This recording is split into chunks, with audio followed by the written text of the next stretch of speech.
پہلی خلافت کا دور تھا جب علی کو قتل کرنے کا منصوبہ ایک بار پھر بنا تھا. ایک شخص ہے جس کو علی کے قتل کے لیے مسجد میں بھیجا گیا تھا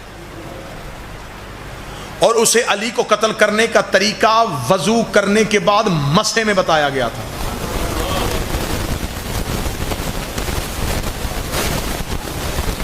یہ علی کے قتل کا منصوبہ مسجد میں بنا اور مسح کرتے ہوئے اسے بتایا گیا.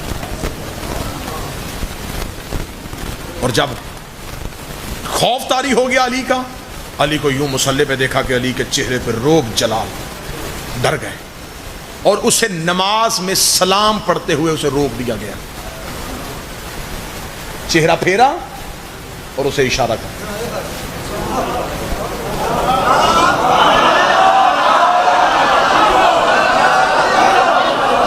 امیر المومنین نے اپنی نماز تمام کی.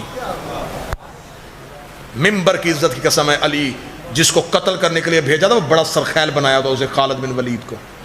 علی اس کے پیچھے آئے، علی نے اسے ہنسلی کی ہڈی سے پکڑ کے اتنے زور سے دبایا کہ اس کی چیخ نکلی. یہ کہہ کر کہا بتا تجھے کس نے بھیجا تھا. اس نے نام لیے. علی گریبان پکڑ کے ان لوگوں کے پاس لے کر گئے. تلوار نکال کے علی نے کہا تم نے اسے میرے قتل کے لیے بھیجا تھا. جب علی کا چہرے کا روب اور نیام سے نکلتی ہوئی تلوار دیکھی تو ان کی زبان سے آواز نکلی تجھے اس قبر کا واسطہ، ہمیں معاف کر دو. علی نے تلوار نیام میں واپس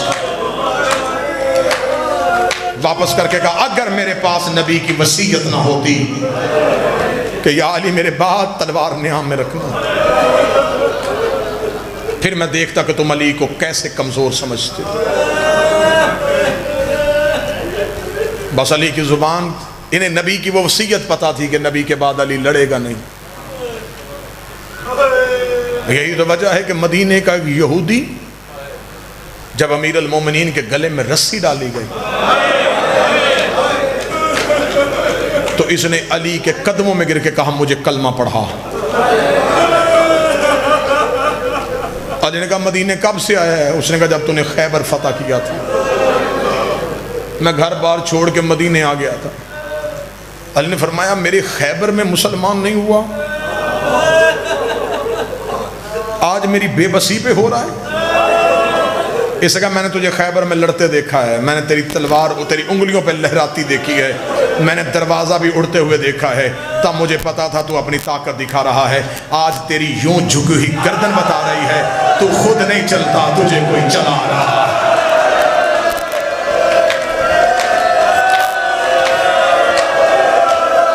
تو خود نہیں چلتا، تجھے کوئی چلا رہا ہے. تو خود نہیں لڑتا، تجھے کوئی لڑنے کا حکم دیتا. عید قریب تھی اور زینب یتیم. 3 مہینے سے رونے کے لیے ترسی ہوئی قوم.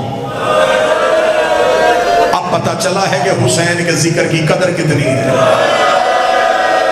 اب ہمیں پتہ چلا ہے کہ عزادار یہ حسین کتنی بڑی نعمت ہے. اب ہم گھروں میں چیخے مار مار کے کہہ رہے ہیں مولا ہم ہر چیز کے بغیر زندہ رہ سکتے ہیں، مولا ہم تیرے بغیر زندہ نہیں رہ سکتے. ان روتی ہوئی آوازوں سے دعا کرو میرا مولا ہمیں معاف کر دے، اگر ہم سے کوئی غلطی ہو گئی ہمیں معاف کر دے، ہم سے اپنی عزاداری نہ واپس لینا، ہم سے یہ نعمت عظمیٰ نہ چھیننا. ہم ہر چیز کے بغیر رہ لیں گے، ہم تیرے ماتم کے بغیر نہیں رہیں گے. یہ وہ قوم ہے جسے رونے سے سکون ملتا، جسے زخمی ہو کے شفا ملتی. فضائل زیادہ پڑ گیا، مصائب بس سیخیں بلند ہو گئیں. 2 سطریں پڑھ کے تمام کر دو. کسی بیٹی کا عید سے پہلے 90 سال کا باپ مر جائے،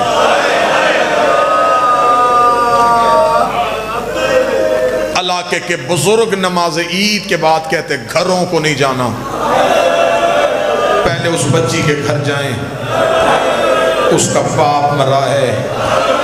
آج وہ دروازے کی طرف دیکھ رہی ہوگی اسے جا کے اس کے باپ کا پرسہ دیں۔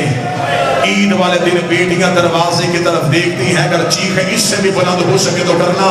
21 رمضان کو علی نے دنیا چھوڑی، 9 دن بعد کوفے میں پہلی عید آ گئی۔ علی کی بیٹیاں دروازے کی طرف دیکھ رہی تھی کہ زینب کے گھر کا دروازہ کھلا، حسن کا پہلا قدم بہن کے گھر میں آیا۔ زینب تڑپ کے اٹھی، حسن کے گلے میں باہیں ڈالی، رو کے کہتی بتا بھائی بن کے آیا ہے یا بابا بن کے آیا ہے؟ حسن رو کے کہتی آج بھائی بن کے نہیں، آج بابا علی بن کے آیا ہوں۔ رو کے کہتی پھر بیٹیاں باپ سے جو مانگے باپ کو دینا پڑتا ہے، اگر میں تجھ سے کچھ مانگوں تو مجھے دے گا؟ حسن رو کے جو مانگنا مانگ، آج میں باپ ہوں تو بیٹی ہے، جس بندے نے گھر تک ماتم کرنا ہے۔ رو کے کہتے پھر میری منت ہے، ایک بار غازی سے کہے میرے باپ علی کے کپڑے پہن کے میرے گھر میں آئے، میں غازی کو دیکھوں، مجھے میرا باپ علی۔ حوصلہ حوصلہ حوصلہ۔ ایک بار غازی سے کہے میرے باپ علی کے کپڑے پہن کے آ،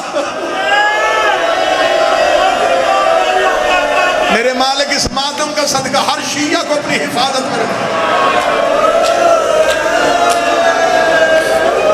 ایک بار غازی سے کہے میرے باپ علی کے کپڑے پہن،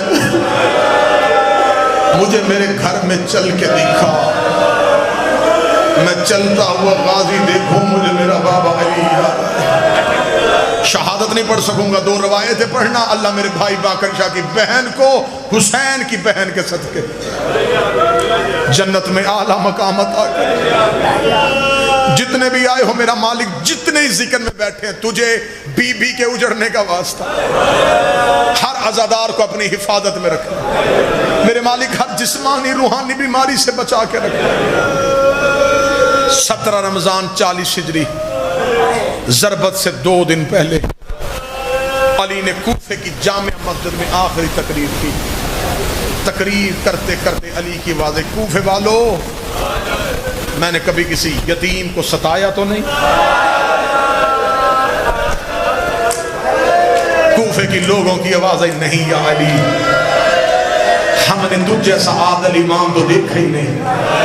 علی رو کے فرماتے پھر میرے بعد یتیموں کو ستانا نہ،